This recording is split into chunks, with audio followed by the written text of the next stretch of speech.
Hello, today is January 18th. It is 6:16 at night p.m. I wanted to talk about a dream I had last night. Um, Last night I had a dream that Trump had been in office, not in office. He was a dictator for at this point about 5 to 10 years. Yeah. Um and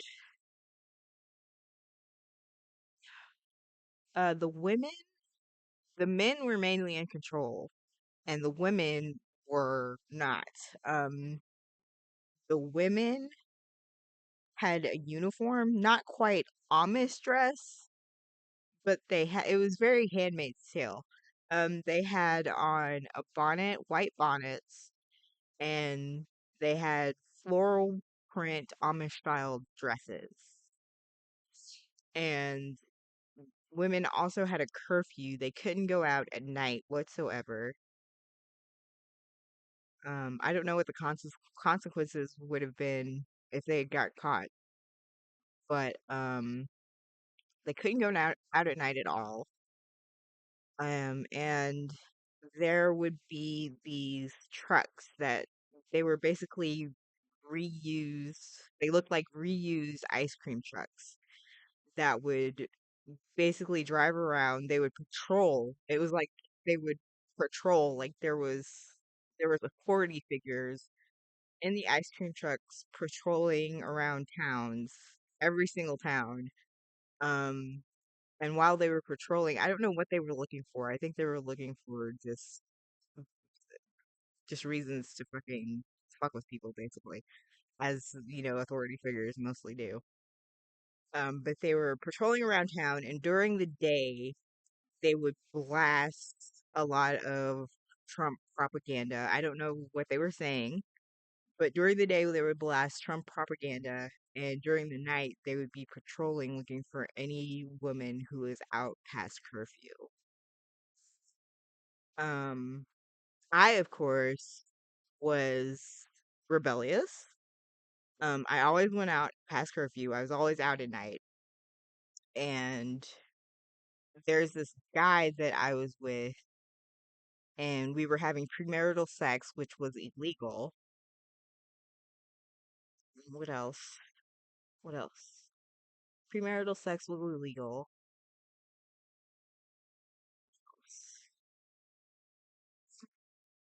But there was an up oh, and they also had parades.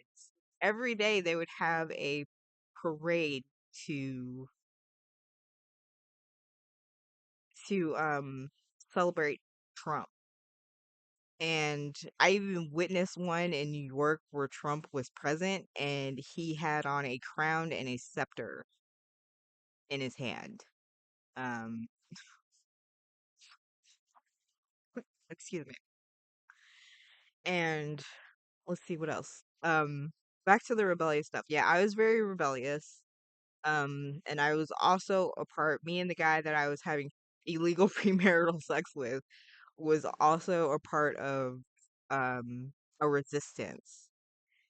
And I ended up getting a task, and I was tasked with stealing documents from some hospital, and I don't know what the documents were. I don't know.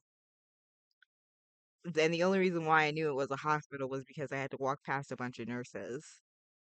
And there was also this doctor there. He was a part of the resistance, but I don't know if he was catching me trying to steal these files or if he was actually helping me like steal these files. But either way, like he was there and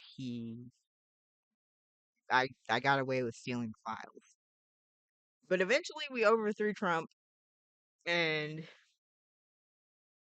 me and the guy me and the guy that I was hooking up with, we drove off together into the sunset. And I had this mother every time I came back from being out past curfew, my mother, not my real mother, but the imaginary one that lives in my head, in my dreams, she would be concerned not because of the fact that I was having illegal premarital sex or like all the other stuff that I was doing. She was more concerned about me getting caught after curfew and never being seen again.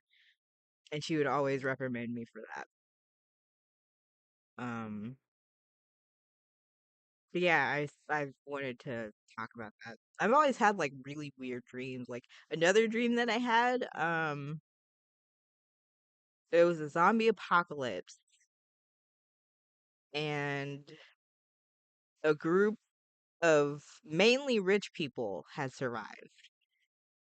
And some of them weren't rich people. Some of them were regular regulars, but um, everybody was dressed up for a talent show, and I'm talking about like it was like they were going to an award show, dressed up, like Golden Globes type stuff. And there, everybody was all dressed up, and the talent show there was like three acts, and then people would vote. And the two people who lost the talent show ended up becoming sacrifices for the zombies. And that's how they survived during the zombie apocalypse. And I remember like standing at the window watching these people who had been like strung up. I mean, that's the funny thing. If they were sacrificed for the zombies, but they were strung up like Jesus was strung up on the cross. So like the zombies couldn't get to them. But they were like scared. There was especially this one like really fat guy who was dressed in a tuxedo and he played the violin and nobody liked it. So he ended up becoming a sacrifice. But he was crying. He was crying while he was like strung up on a pole, like Jesus on the cross, being sacrificed by the zombies. And it's like the zombies couldn't get to them. But yeah, I remember like standing at the window watching it, like watching like just a whole, not a horde of zombies, like it looked like millions of fucking zombies, like trying to get at these people. I think one of them was a woman in like a really pretty gold dress. Remember? But yeah, I just wanted to talk about that and get it off my chest. Thanks for listening. Goodbye.